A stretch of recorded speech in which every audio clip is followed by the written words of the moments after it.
Pro-lifers aren't the only ones who say the unborn is a human being from the moment of conception. Pro-lifers aren't the only ones who call abortion killing.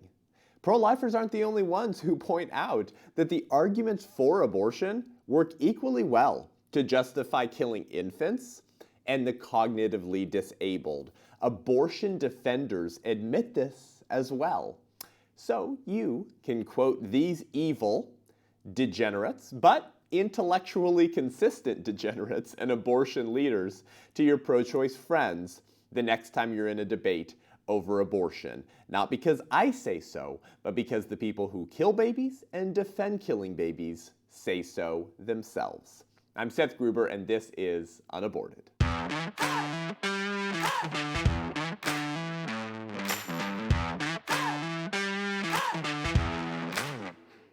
Welcome back to the show today, guys. Thank you so much for tuning in, and Happy New Year once again.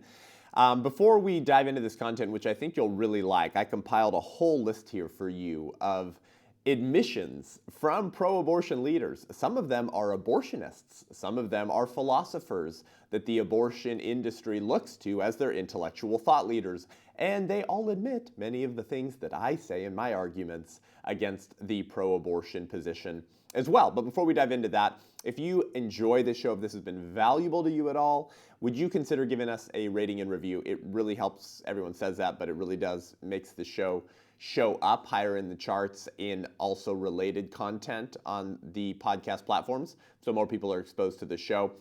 Give us 5 stars. Let us know what you think in a review. We really appreciate that. And if you want to support this show, go to patreon.com/unaborted. To help us expand the production value, number of episodes, and type of content we create. So here are abortion defenders in their own words. And this is particularly powerful to do in a debate over abortion, isn't it? Or in a conversation you have with a friend. You know, always go out of your way to cite your opponent's writings and statements to bolster your own points. I mean, this is what good debaters do, right?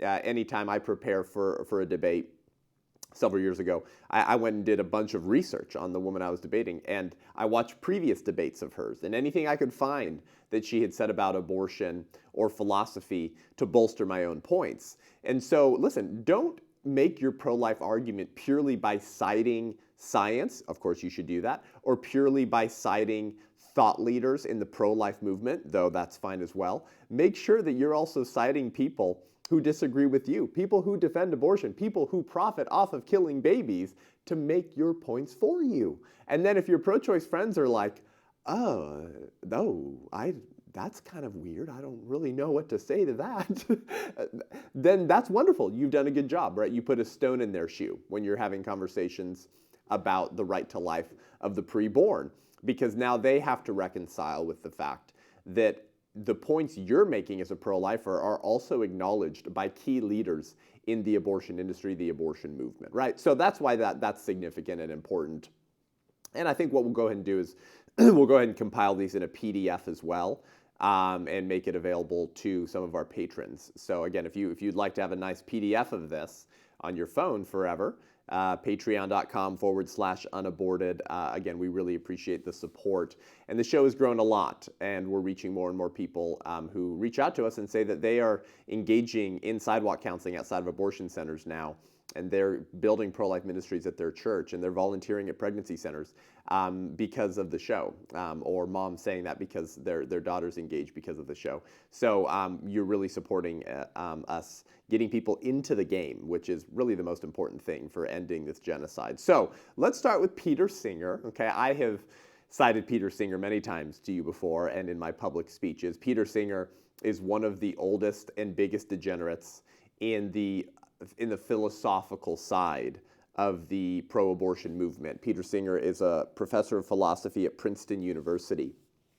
And in his book, Practical Ethics, which I believe is from the 90s, that's right, 93, he makes some damning statements and admissions.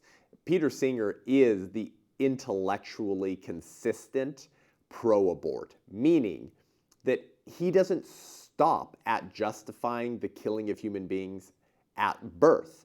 He's intellectually honest enough to say, well, any argument used to justify killing the unborn would also work for killing babies up to probably 1 year old. And Peter Singer is infamous for defending infanticide. I mean, like literally, intellectually and philosophically providing arguments for why it should be okay to kill infants as well. So he has a great line here about that exact point. And I believe this is from his book, Practical Ethics. He says, the liberal search for a morally crucially dividing line between the newborn baby and the fetus has failed to yield any event or stage of development that can bear the weight of separating those with a right to life from those who lack such a right. Okay, I know that can be sort of hard to break down. Let me say it again, and then I'll simplify it. He says, the liberal search for a morally crucially dividing line between the newborn baby and the fetus. So what he's saying, we have tried to find a dividing line that is so stark and clear between the unborn baby and the infant, such that we could justify our slaughter of the former but not the latter, right? Our slaughter of the unborn but not the infant. He said this liberal search for this dividing line, this morally, crucially dividing line between newborn baby and fetus has failed to yield any event or stage of development, okay, that can bear the weight of separating those with a right to life from those who lack such a right to life. Right? That's powerful, coming from one of the most popular and credible defenders of abortion, at least in the culture, right? And acknowledged by the pro-abortion movement. He's saying we can't find this morally powerful dividing line that could, or stage of development, that can bear the weight of saying, here are those who have a right to life and here are those who don't have a right to life. Here's some more from Peter Singer. This is from his book, Practical Ethics, from 1993. He says, it is possible to give human being a precise meaning. We can use it as the equivalent to member of the species Homo sapiens. Whether a being is a member of a given species is something that can be determined scientifically by an examination of the nature of the chromosomes in the cells of living organisms.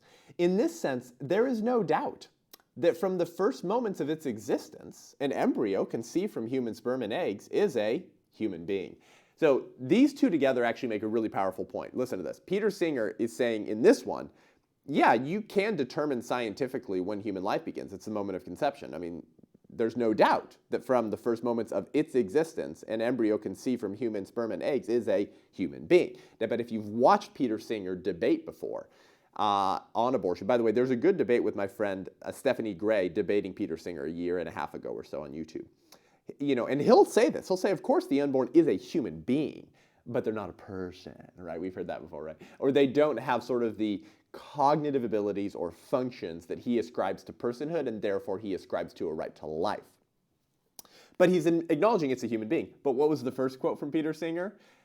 When we, as liberals, when we try to find that crucially, morally significant dividing line between the unborn and the born and those with a right to life and those without a right to life, we can't really find it. There's nothing that can bear the weight of that dividing line. So you put those together, Peter Singer's saying, the unborn is a human but not a person, only persons have rights. Oh, also, figuring out the line between who are persons and who are not and who has a right to life and who doesn't is really hard to figure out. So that's pretty damning critique against the pro-abortion argument by one of the most, one of the oldest defenders of that belief. And here's one more from Peter Singer.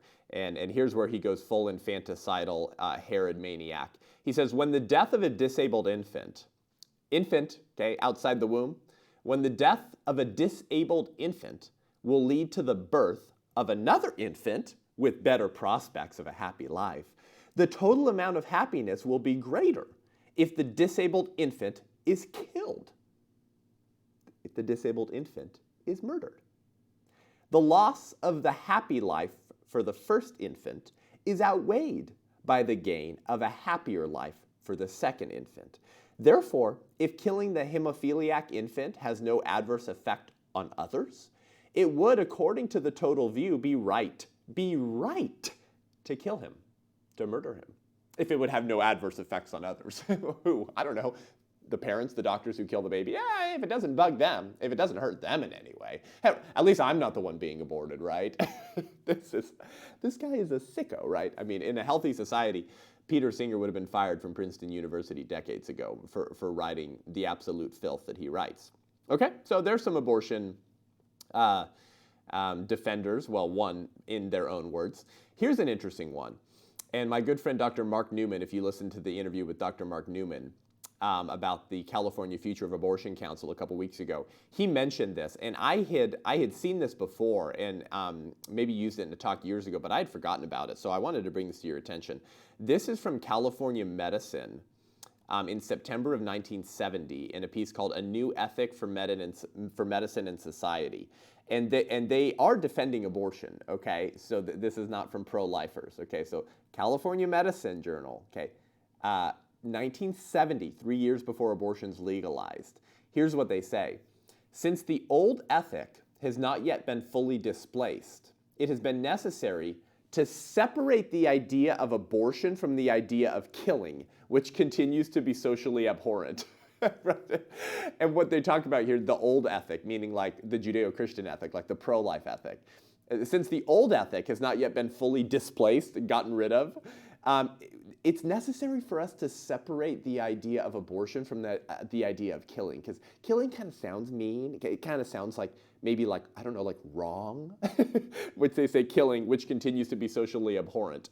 The result of this, they're saying, has been a curious avoidance of the scientific fact, which everyone really knows, that human life begins at conception and is continuous, whether intra or extrauterine, until death. There you go. From the pro-aborts in 1970, right? Have you ever heard people say, well, we can't really agree on when human life begins. Like, people don't agree. Well, California Medicine is saying in 1970, before Roe versus Wade was authored, they're saying there's a curious avoidance of the scientific fact, which we all really know, that human life begins at the moment of conception and is continuous, whether intra or extrauterine, until death. They continue. The very considerable semantic gymnastics that are required to rationalize abortion as anything but the taking of a human life would be ludicrous if they were not often put forth under socially impeccable auspices. Let me translate that for you. They're saying, we have to resort to linguistic gymnastics in order to justify abortion through euphemisms, because abortion is the taking of a human life. And so we have to work extra hard to use language to reinvent reality. These semantics would be ludicrous if abortion was put forth as anything but the taking of a human life. I mean, pretty amazing, right? They're admitting how the left and the abortion industry uses language to manipulate reality. Let me read that to you again. The considerable semantic gymnastics which were required to rationalize abortion as anything but the taking of a human life would be ludicrous if they were not often put forth under socially impeccable auspices. What does that mean? It means euphemisms. It means false compassion. It means my body, my choice. It means, but I want to be a better mother to my children I already have. It means abortion is necessary for women's rights and women's equality to be equal with men. Socially impeccable auspices. They finish and say, it is suggested that this schizophrenic sort of subterfuge is necessary because while a new ethic is being accepted, the old one has not yet been rejected. What was that old ethic? The Judeo-Christian ethic. That human beings have value simply in virtue of their human nature with rights that come from God because they've been endowed by their Creator with these inalienable rights. What's the new ethic? We shall be as gods. We get to decide who is in and out of the human or personhood family and who gets rights and who doesn't.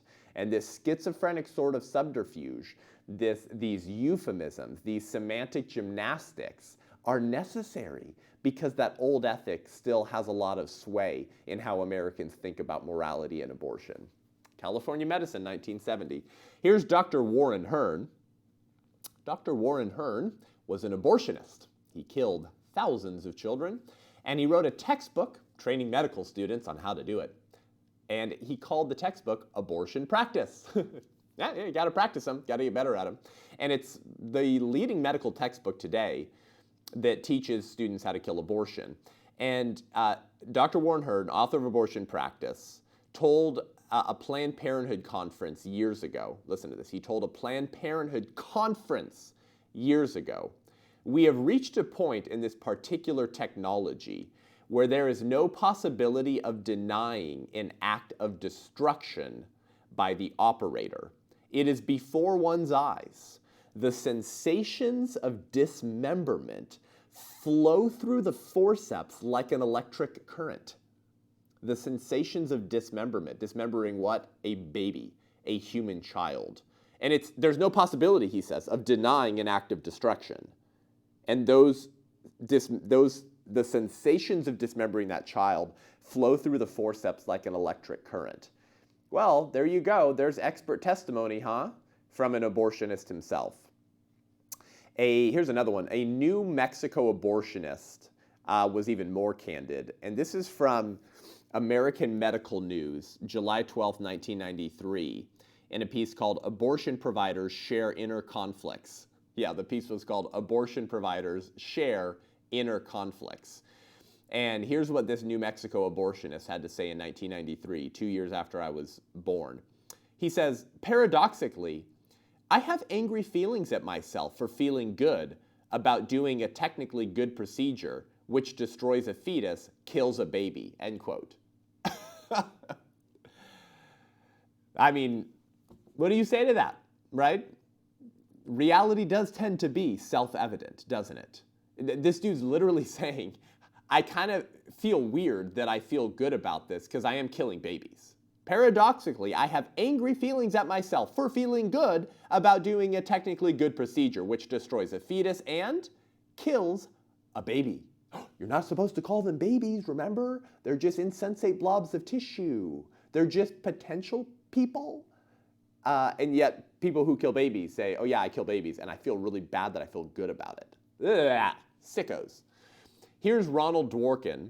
Okay, Ronald Dworkin wrote a 1994 book called Life's Dominion, an argument about abortion, euthanasia, and individual freedom.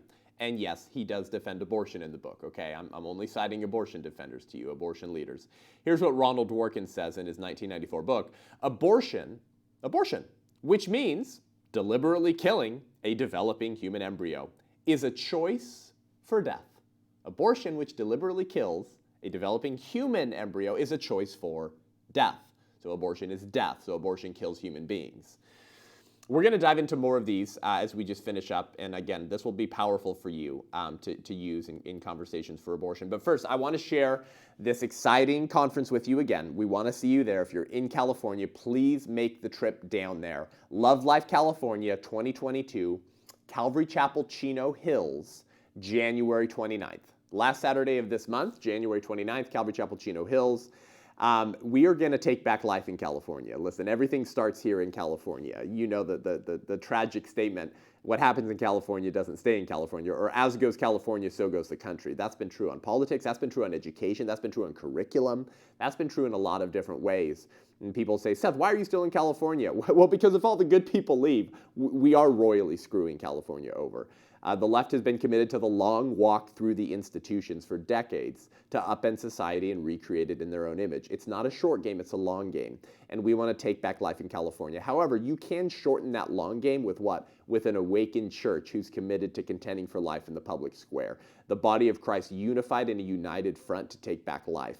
What would it look like if you had hundreds of churches across California and thousands of Christians outside of their local abortion centers, praying, shutting down centers, bankrupting them because not enough women are coming in, praying, saving lives, and mentoring the families who choose life? We could change the narrative and flip this country. And it all starts with life, right? Because as long as abortion is part of American jurisprudence, we're not going to be able to protect any other freedom or liberties in the long term. So this conference is to educate, equip, and encourage you to take back life and give you a game plan to go back to your communities to end abortion, save human beings, and reassert the church's spiritual obligation to contend for truth in the public square, and that starts with life. We're having Jack Hibbs. We're having Kirk Cameron.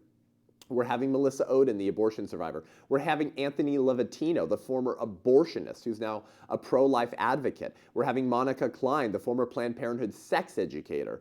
We're having John Amanchukwu, who's a pastor and leader for pro-life. We're having, and now I'm excited to announce, Nick Vujicic with Life Without Limbs, one of the most sought-after motivational keynote speakers in the world today, who's starting Pro-Life Bank with my friend Betsy Gray. I'll be speaking as well. It's going to be an incredible conference. You're not going to want to miss it. Go to lovelifecalifornia.org, lovelifecalifornia.org. Come in person, but we have virtual tickets if you'd like to tune in for the live stream if you're outside of California. Tune in for that as well. You'll love it. Here's your promo code for 25% off all ticket sales, UnAborted25, UnAborted25 for 25% off all ticket sales, so you can join us virtually or in person. And we're going to take back life in California, but it always starts with the church. And we are seeing a stirring happening in the church. I have spoken at more churches in the last 11 months than in all 11 years of my speaking on abortion. And we're trying to ride that wave to take back life. So join us. It's going to be an amazing conference, and we think that there will be eternal fruit and human beings who will be saved through this conference and through the fruit that will come from this. So we're going to dive into it more in just 1 second, but please sign up for the conference. You're not going to want to miss it. And I think you'll regret it if you do miss it. So at least tune in on the live stream, lovelifecalifornia.org, and we'll be right back with a whole lot more.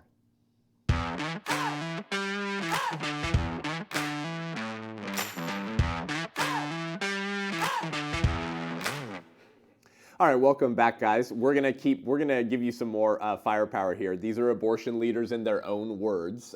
You're probably scrambling to write some of these down already because of how damning these admissions are from people who kill babies and people who defend killing babies that can make our points for us in debates and conversations on abortion. And so I got some more for you here. This will be an incredible evergreen episode. Share this with pro-choice friends, pro-choice moderates, and then others who are not really aware of how this debate has divided America and even the church, who we were just talking about continues to remain apathetic and silent.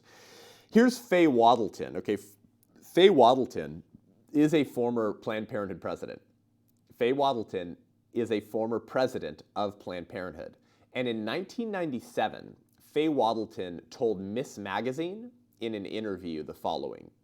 Okay, this was called an interview called Speaking Frankly in the May-June 1997 edition of Miss Magazine. She said, "I think we have deluded ourselves into believing that people don't know that people don't know that abortion is killing. So any pretense that abortion is not killing is a signal of our ambivalence, a signal that we cannot say, yes, it kills a fetus." I mean, that is gnarly, right? Because you hear people like Cecile Richards, the former president of Planned Parenthood before their new one, Alexis McGill Johnson, always say abortion is healthcare, right? Abortion is reproductive justice. Abortion is women's rights. And yet, circa 1997, you had Planned Parenthood presidents saying, we're kind of deluding ourselves into believing that people don't know that abortion is killing. But they will never use that language today, right? Oh, goodness. They will never use that language today. Killing? Ooh, right? That's socially abhorrent, right? Right, why? Because most people kind of just know that at a self-evident level. And so she says that any pretense that abortion is not killing is a signal, it's a sign of our ambivalence, a signal that we cannot say, yes, it kills a fetus, right? Because if you acknowledge reality, more people are awakened to what's really happening, and then they might not support your agenda. Naomi Wolf is one of the most prominent sort of leading feminists and authors in the country. And I've long appreciated Naomi Wolf because of her intellectual honesty. You'll see Naomi Wolf, by the way, actually appear sometimes on podcasts and interviews that are conservative, right-leaning podcasts. So in a sense, she's a little bit more of an old school liberal. She wouldn't describe herself, I think, as a leftist, I believe, or a leftist activist, but she's still pro-abortion, right? But she's just more intellectually honest, kind of like Peter Singer, which kind of just makes it all that more disturbing when they're so intellectually honest in taking their premises to their horrific and natural conclusion. But I guess credit where credit's due. She wrote in the left-wing New Republic journal or magazine that pro-choicers were deceiving themselves with dehumanizing speech. And here's what Naomi Wolf says. She says, clinging to a rhetoric about abortion in which there is no life and no death, we entangle our beliefs in a series of self-delusions, fibs, and evasions, and we risk becoming precisely what our critics charge us with being: callous, selfish, and casually destructive men and women who share a cheapened view of human life. She's saying, as pro-aborts, we need to contextualize the fight to defend abortion rights within a moral framework that admits that the death of a fetus is a real death. How gnarly is that admission, right? Naomi Wolf is saying, she's saying, if we continue to lie to ourselves that there is no life and death at stake in the abortion debate, we risk becoming what pro-lifers say we already are: casually destructive men and women who share a cheapened view of human life. So she says, let's just own it, shall we? Let's acknowledge reality and admit and contextualize our arguments for abortion within a moral framework that admits that, yes, the death of a fetus is a real death. It's not removing potential tissue or pregnancy tissue or an insensate blob of flesh. Wow. Wow. Well, thank you for your honesty, Naomi Wolf. Thank you for your honesty. I hope your honesty awakens others to just how much of a degenerate you are and how far you're willing to go to carry your premises to their most horrific conclusion. Here's another leading feminist. Her name is Camille Paglia, and she was even more blunt in a 2008 Salon.com article, okay? Here's what she said. Hence, I have always frankly admitted that abortion is murder. That's a little bit more honest than Naomi Wolf, yeah? Hence, I have always frankly admitted that abortion is murder. The extermination of the powerless by the powerful. By the way, is that not a great definition of genocide? The extermination of the powerless by the powerful?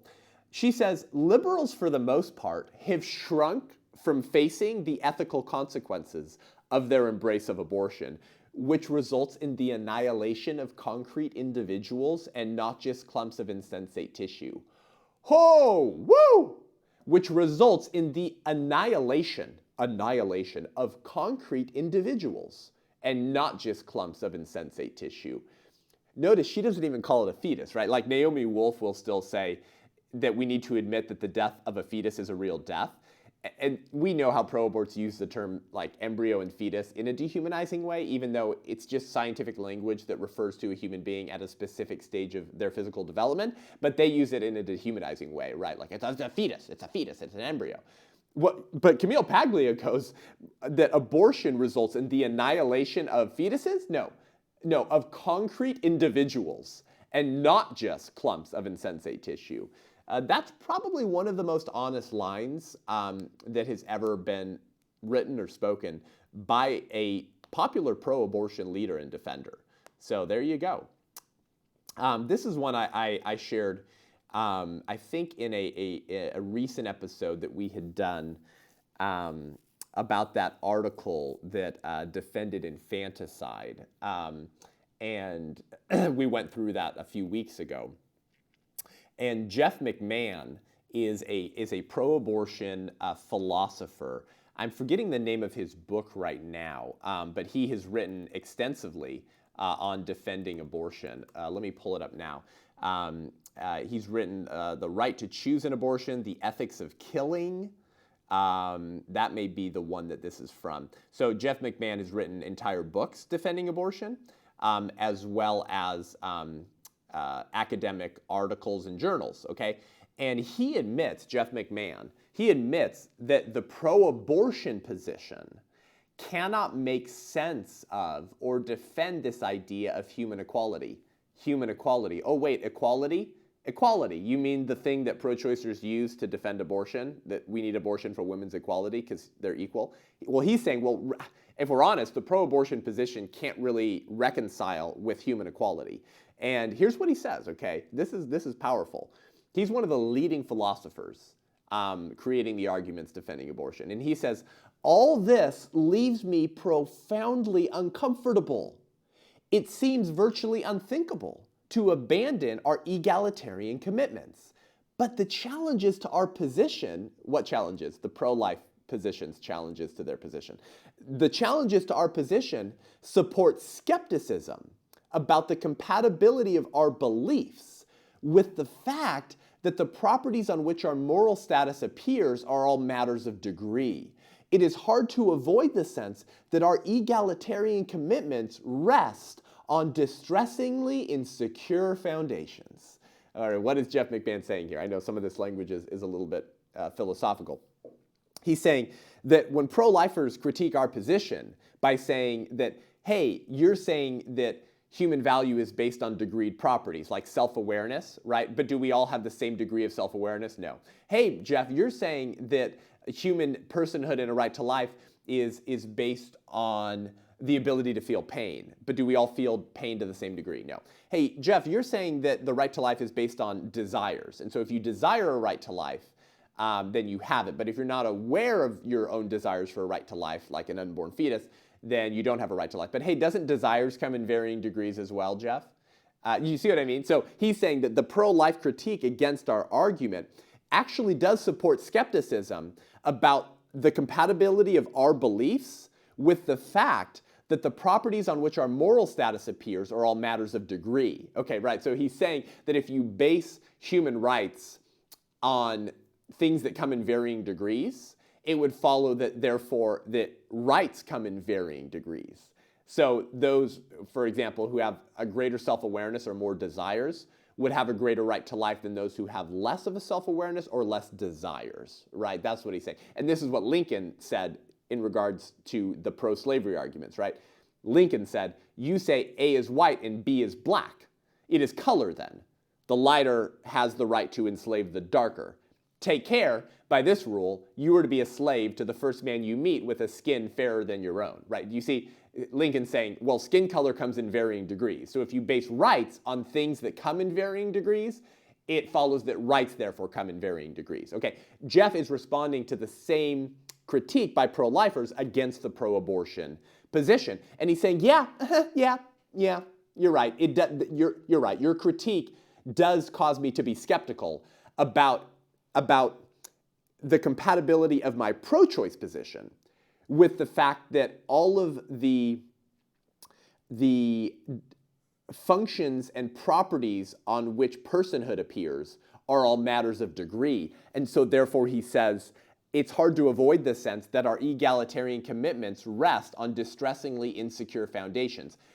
What he's saying there is that, I may not be able to provide a philosophical defense of this idea of human equality between the sexes, between the races, between the ages, when I'm grounding those rights on things that in and of themselves appear gradually and in varying degrees.